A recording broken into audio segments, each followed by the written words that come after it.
Hey everyone, ready for another deep dive. Today, we're going to be looking at the Rams and Saints game from December 1st.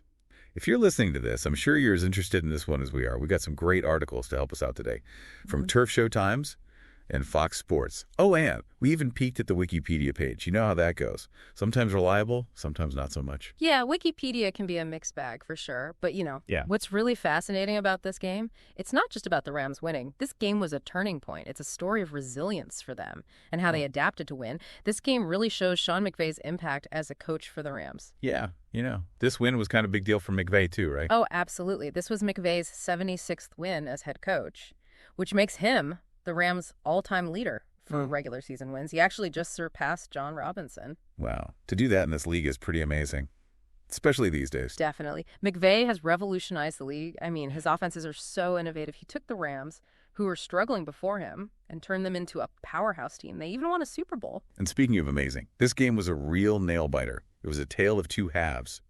That first half was a defensive slugfest. I almost thought I was watching a different sport. Yeah, it was a real chess match out there.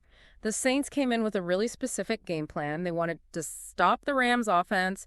They were mixing up their coverages, really keeping Stafford on his toes. It forced him to make decisions quickly. Okay. And honestly, it worked, at least for the first half. You're telling me I was starting to get worried. I mean, a McVay-coached Rams team getting shut out the first half, that's almost unheard of. Right. It was definitely a surprise. The Rams only had 23 plays in the first half, compared to the Saints' 40. But the Rams' defense held strong. They bent but didn't break. The Saints only scored 2 field goals, so at halftime it was 6-0. Saints were winning. Okay, so not the start the Rams were hoping for. But then they come out in the second half. Yeah. And it's like a completely different team. I know, right? Whatever McVay said at halftime, it worked. What happened in that locker room? Well, they came out energized, and their opening drive in the third quarter was just beautiful to watch. 70 yards over 10 plays, and it ended with a touchdown from Kyron Williams. Yeah, that was such a great run. It seemed like that touchdown just ignited something in the Rams. Yeah, it was like a switch flipped. You could feel the momentum shift. Williams had a breakout game that day. He ended up with 104 rushing yards on only 15 carries. Wow. And that 4-yard touchdown run, it really got their offense going. So Williams got things going, but Stafford really turned it on in the second half too. Oh, yeah. He finished with 243 passing yards and 2 touchdowns. But it wasn't just about the numbers. It was about his leadership. What do you mean? Well, they came out at halftime after a scoreless first half. The pressure was on, and Stafford really rallied the team. So what changed for Stafford? Was it McVay's play calling? Did Stafford just change his mindset? Well, McVay definitely made some adjustments at halftime. They simplified the play calls and focused on getting the run game going with Williams, and that opened things up for Stafford. Yeah, that 46-yard completion to Demarcus Robinson late in the third quarter, that was a huge moment. Oh, absolutely. That play shifted the momentum completely, and it set up Robinson's touchdown at the start of the fourth. Which gave them the lead. Exactly. Robinson was crucial to their scoring drives. And it wasn't just him. Puka Nacua also had a 7-yard touchdown reception in the fourth quarter.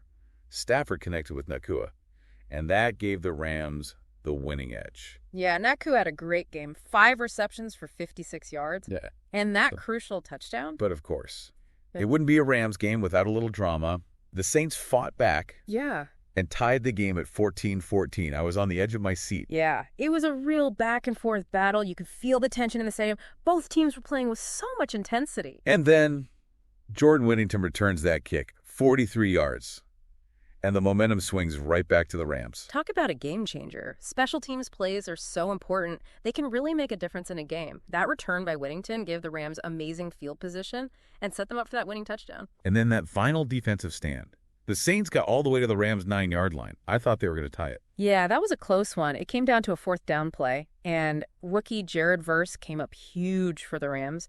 He put so much pressure on Derek Carr that Carr's pass fell incomplete. It was a clutch play by Verse. He's definitely looking like a strong candidate for Defensive Rookie of the Year. That was a crazy moment. Verse has been so impressive this season. He's a force to be reckoned with.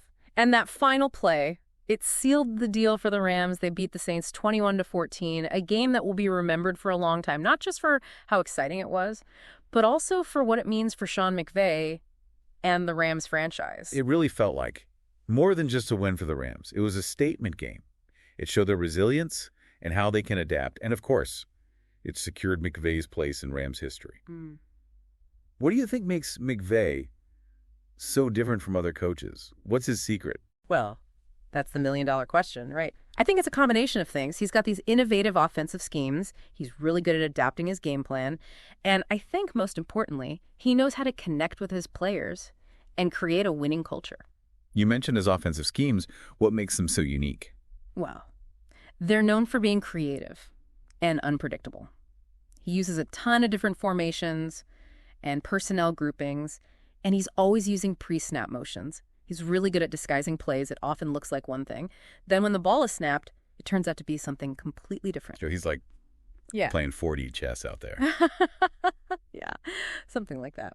His offenses are designed to create mismatches and take advantage of weaknesses in the defense. He's not afraid to take risks, which keeps the other team on their toes. We saw that in the second half. McVay made adjustments at halftime, simplified the play calling, focused on the run game. Exactly, and it changed the whole game. That's one of McVay's strengths. He can adapt and make adjustments. He's always analyzing the game, figuring out what's working and what's not, and then he makes changes.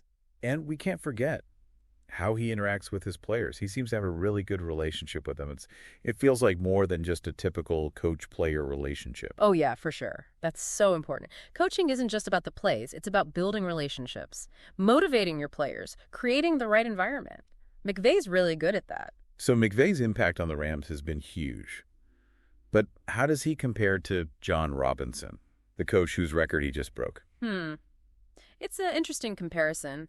Robinson coached in a different era. It was a different game back then. Right. Robinson led the Rams to 5 straight NFC West titles and a Super Bowl appearance. Yeah. His teams were known for being tough. They had that ground chuck offense. Exactly. Robinson knew how to build a strong running game. His teams were physical and tough. McVay's style is very different. He's all about that high-flying passing offense. So 2 different eras, 2 different styles, but both incredibly successful. It's really interesting to see how the game has evolved. Speaking of evolving, Stafford had a quiet first half, but then he just exploded in the second. It was like he needed that struggle to really get going. That's a good point. Stafford seems to do well under pressure. He definitely has that clutch gene. He does. He rises to the occasion. When the stakes are high. Think about his Super Bowl run with the Rams. He had some amazing performances in the playoffs. Oh, yeah. He made some clutch throws and led the team to victory. He seems to embrace the challenge. It's like the adversity fuels him. That's what separates the good quarterbacks from the greats. Yeah. Being able to stay calm under pressure. Totally agree. Stafford has proven he can do that. He has the mental toughness to handle those situations. And it's not just his mental toughness. He has a really strong arm. He can make throws that other quarterbacks can't. Yeah, he can thread the needle. He can extend plays with his mobility. He can make those deep throws. He's a special quarterback. He is. He's got the physical skills and the mental toughness. He's a dangerous weapon for the Rams. And he's got some great weapons around him, too. Yeah. Williams, Robinson, Nakua. They all played a big role in this win. Yeah, they do have a good mix of talent. Veterans and young players. They've got playmakers all over the field. It's interesting, though. They still struggle in the first half. Yeah. Even with all that talent. Right. That shows how effective the Saints' defense was. They really disrupted the Rams' rhythm. They did. They mixed up their coverages and disguised their blitzes. Stafford never knew what was coming. It was really something. To see how the Rams adapted the second half, they simplified things, went back to basics. Focused on the run game. Yeah, they went back to their strengths. It was like they just needed a reminder of who they are as a team. It definitely neutralized the Saints' strategy. Kyren Williams running the ball, opened up the passing game for Stafford. They were able to control the tempo of the game. And you can't forget about special teams. That kick return from Whittington, that was huge. Yeah. Absolutely. Special teams can be so important. They can change the whole momentum of a game. That return gave the Rams great field position, and it set them up for the win. It makes you wonder, if the Saints had stopped that kick return, would the outcome have been different? Maybe. It's hard to say. Every play in football can be a game changer. That's true. Speaking of game changers, Jared Verse.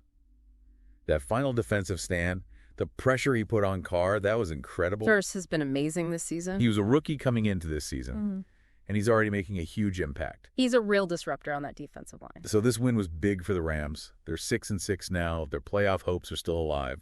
The Saints, on the other hand, they're 4-8. It's looking tough for them. This game really had an impact on both teams. For the Rams, it was a must-win. They showed a lot of grit. And they're going to need to keep playing like that if they want to make the playoffs. And for the Saints. Well, they're going to need to win a lot of games and get some help from other teams if they want to make the postseason. So we've talked about the key plays, the coaching decisions, the individual performances. But the big question is, can the Rams keep this up? Can they become a real contender in the NFC? It's hard to say for sure. They've shown they can be a great team. Right. But they need to be consistent. Consistency is key. If they can find a way to play at this level every week, then they have a chance. They could definitely be a force to be reckoned with. Well, only time will tell. It's going to be an exciting finish to the season, that's for sure. The NFL is always unpredictable. That's why we love it. That's right. So there you have it, our deep dive into the Rams versus Saints game.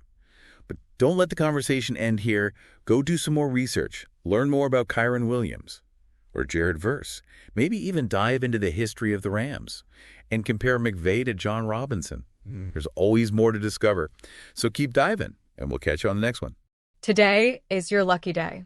Today is the day that our $3 website works for you, paying you directly to your PayPal daily. Imagine $3 ongoing continuous payments to your PayPal account. Imagine falling asleep and waking up to $300 in your PayPal account. How would this make you feel? How could this help you? What bills could you pay? What kind of fun could you have? What does that retirement look like now?